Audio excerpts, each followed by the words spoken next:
Student, last time I have given you some concept from gravitation, and I hope so.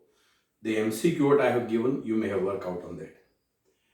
And up to right now, I was giving some localized concept in my note. But as things are getting delayed, I hope so we'll able to resume the regular study by first or second week of May. But meanwhile, here onward, we'll operate in two parts.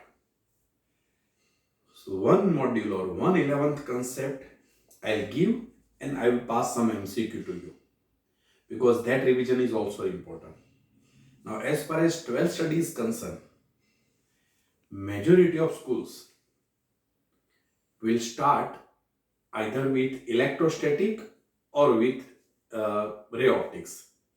So what I'll do, alternatively we'll go for both concept, and after completing every concept I'll give some MCQ. Electrostatic, I'll go very slow because it is new study for you. Ray optics, somewhat you have learned in your 10th, so it will be easy. Now, both this chapter, ray optics as well as electrostatic. Electrostatic 1, having higher weightage in board, NEET or even JEE. Yes, at the same time, I know that there is no substitution of regular lecture in classroom lecture. Technology is just additional things, so I will repeat everything, but meanwhile, whatever you can understand or whatever you can cope up for that. Now in ray optics, reflection we have gone through. Now for refraction.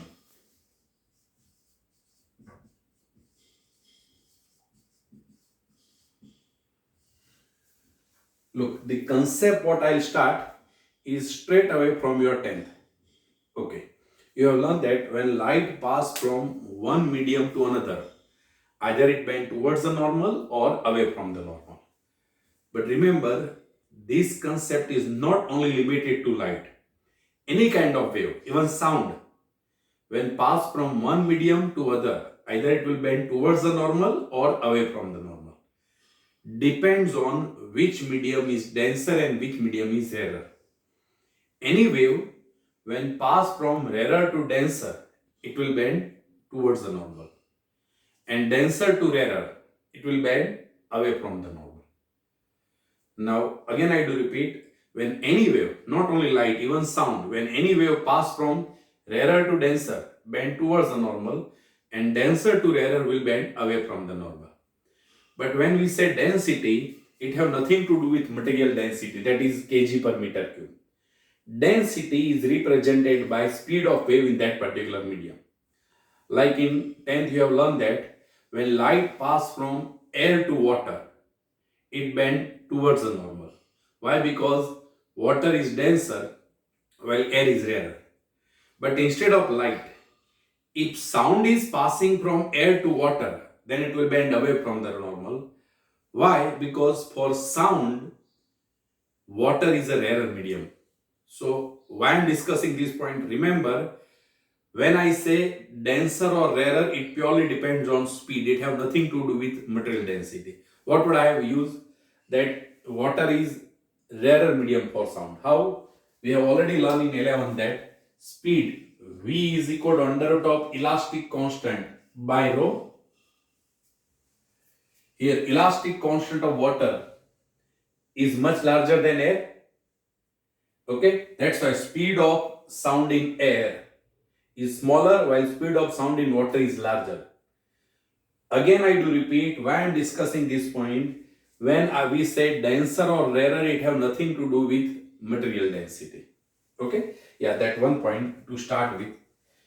Now come back to the refraction concept. Let's say this interface is dividing two medium. Upper side medium I have represented by 1 and lower side medium I am representing by 2. This is normal to the surface of medium.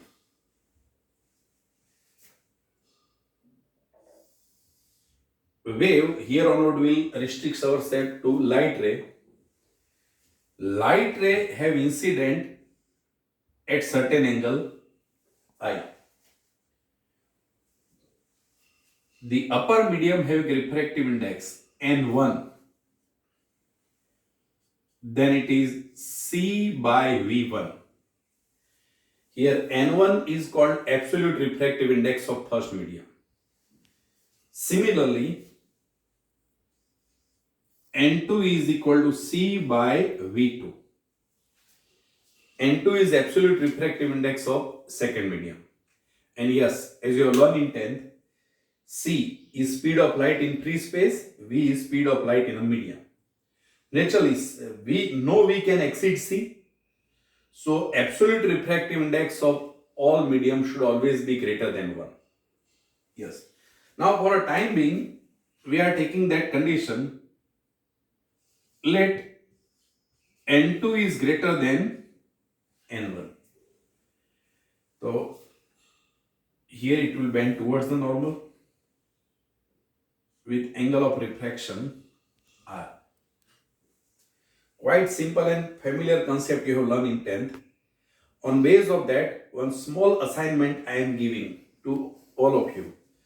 Student, I want you to work out on the assignment. What is angle of deviation when light pass from optically rarer medium to denser? And what is angle of deviation when light pass from denser to rarer? Again, I will repeat my question. You can keep answering group or you can give me WhatsApp reply individually. What is angle of deviation when light pass from optically rarer medium to denser? And what is angle of deviation when light pass from optically denser medium to rarer? Question is, angle of deviation for rarer to denser, and second is from denser to rarer. How light deviate when it pass from rarer to denser and when it pass from denser to rarer. Yes. Further, what I have said, N1 is equal to C by V1 is absolute refractive index of first medium, and N2 is equal to C by V2 is absolute refractive index of second medium. Now, we are representing N1 in terms of wavelength. Because remember, up to 10th you are not knowing the concept of wavelength. So you have refractive index concept only in terms of speed. But you are also supposed to prepare refractive index in terms of wavelength. Yes, in terms of wavelength, then N1 is equal to lambda 0. When I am writing lambda 0, remember it is wavelength in a free space into F upon lambda medium into F. Lambda 0 is wavelength in free space, lambda medium is wavelength in a medium. If you have noticed, in both I have kept F. Why? We have learned in 11 that frequency won't change when wave pass from one medium to another medium. Frequency is a characteristics of medium. It is, it is characteristics of source. It is not characteristics of medium. So it won't change. Frequency won't change when wave pass from one medium to other. So N1 is equal to lambda 0 by lambda medium. Here I will write down medium 1 because I have written N1. Similarly, N2 is equal to lambda 0 by lambda medium 2. Here we are having N1 and N2 refractive indices in terms of wavelength. Yes. From that, remember, in visible region, in visible light, lambda violet is least and lambda red is highest. So, and as refractive index is inversely proportional to wavelength, so we can say that NV is highest while NR is least. Means medium offer highest refraction to violet color and least refraction to red color. The medium will offer highest refraction to violet and least to red. Look how I can add it to question. Let's say this is white light. And here we are having different component.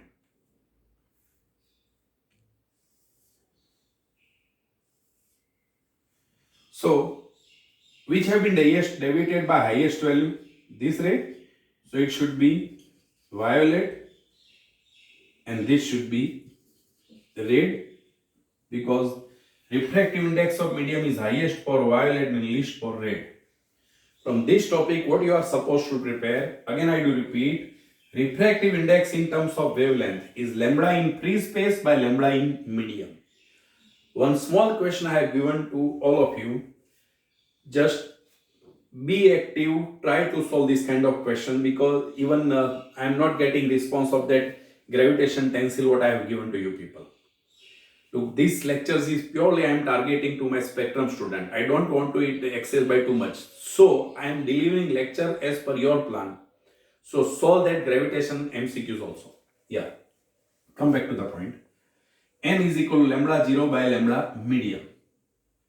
Further, the refractive index will be highest for violet and least for red.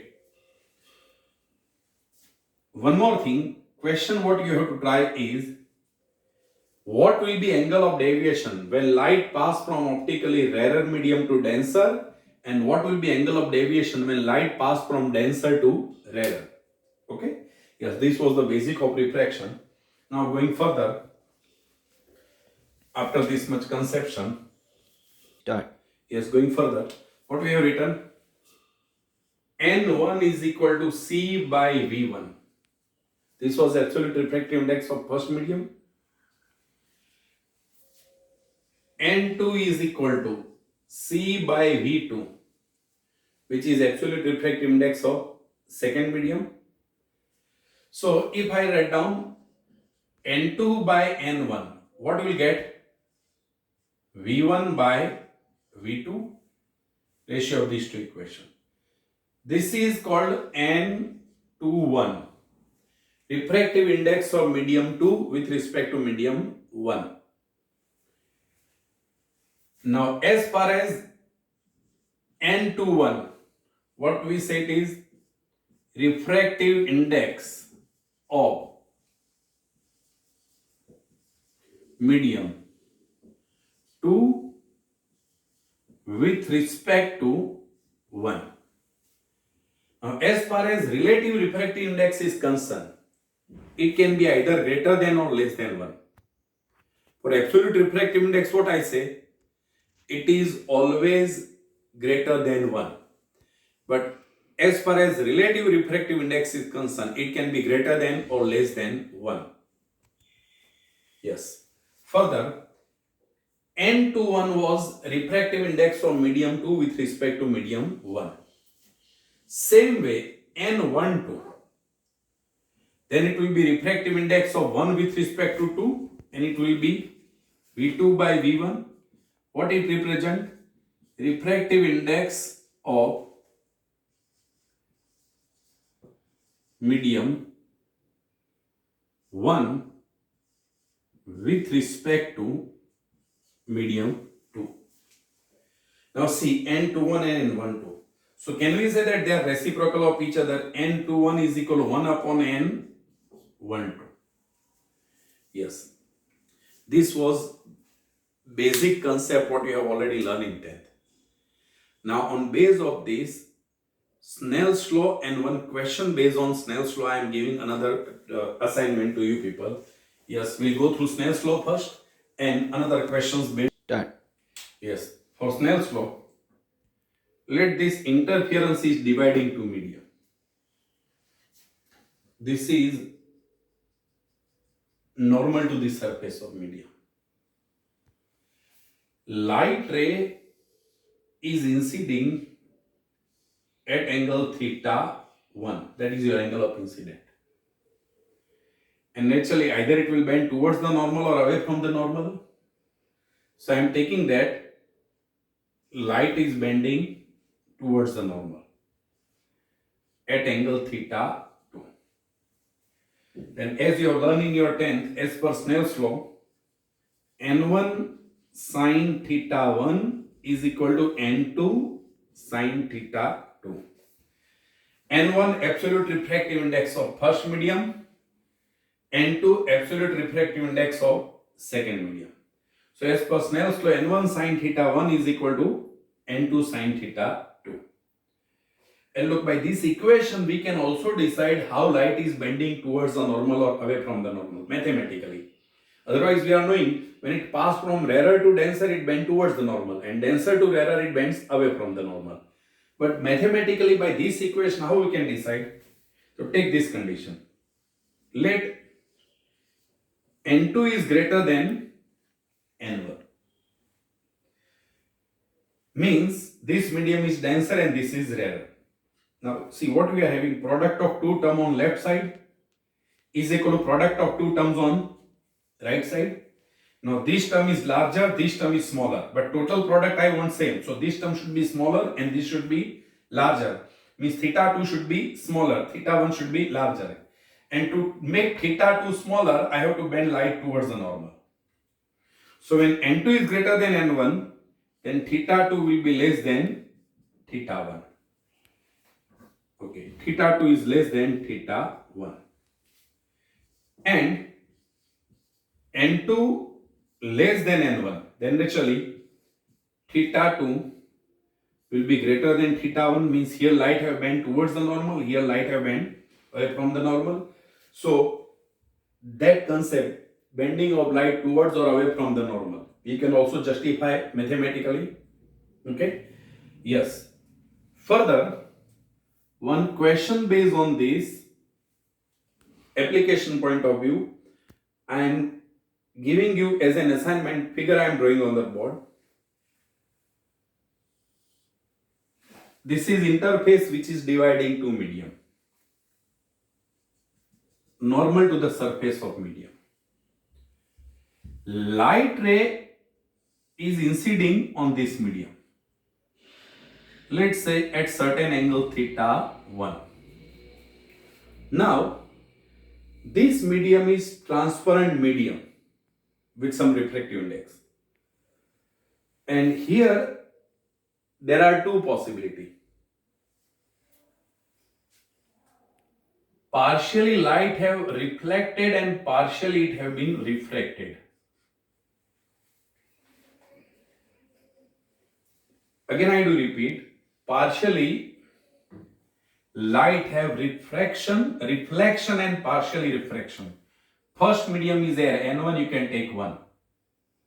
Second medium, n2, let's say refractive index is √3. Okay, again I do repeat, when light ray is inciding on some medium at angle theta 1, at interface there are two possibilities. Partially it have reflection, some part is reflected and some part is reflected. This is possible, quite easy. Like when we are looking to crystal clear water, we can see our face, that is reflection. We can see bottom of the water tank, that is refraction. Light is coming from one medium to other. So here it have partial reflection and partial refraction. Now condition is, let's say angle of refraction is theta 2. Reflected and refracted ray are normal to each other. What condition I have given? Reflected and refracted ray are normal to each other. Then you have to evaluate what is angle of incident theta 1. One famous concept is there. In 12th regularly we will use this. So let you try, people. Again I will repeat. Light ray have incident at certain angle theta 1. At the interface there are two possibilities, partial reflection and partial refraction. First medium is air. The reflected and refracted ray are mutually perpendicular. And the refractive index of first medium 1, second medium is √3, then what is angle of incident theta 1? That is the second question. One more, how we can observe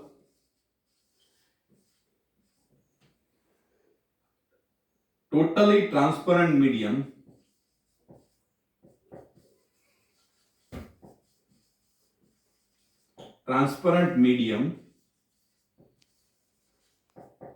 in air. Totally transparent medium in air. Why I have given this concept? There was one question based on this in last Gujarat board exam MCQ. So it can be in some other exam also. How we can observe or how we can see totally transparent medium in air. So student, for today's assignment, basic of reflection I have started. We'll continue with this, but 3 questions. First was, when light pass from rarer to denser or denser to rarer, 2 part. What is angle of deviation when it pass from rarer to denser? And what is angle of deviation when it pass from denser to rarer? Second one, numerical I have given. Light ray have incident at certain angle theta 1. First medium is air, root 3. Second medium, if refractive index 1, second medium root 3. Here it have partial reflection and partial refraction. Reflected and refracted ray are reflected and refracted ray are mutually perpendicular. Then what is theta 1? And third question, how we can observe totally transparent medium in air? Because we are observing something because of reflection coming from that object. If we are having totally transparent medium, no reflection is taking place, then how we can see that object in air? We'll continue with ray optics in day after tomorrow lecture. Tomorrow we'll have electrostatics. So alternatively we'll have this lecture. At the same time, for your senior student, I am going through some concept of 11th for their NEET preparation. Please do follow that also. I'll put assignment in the question. Have a good day.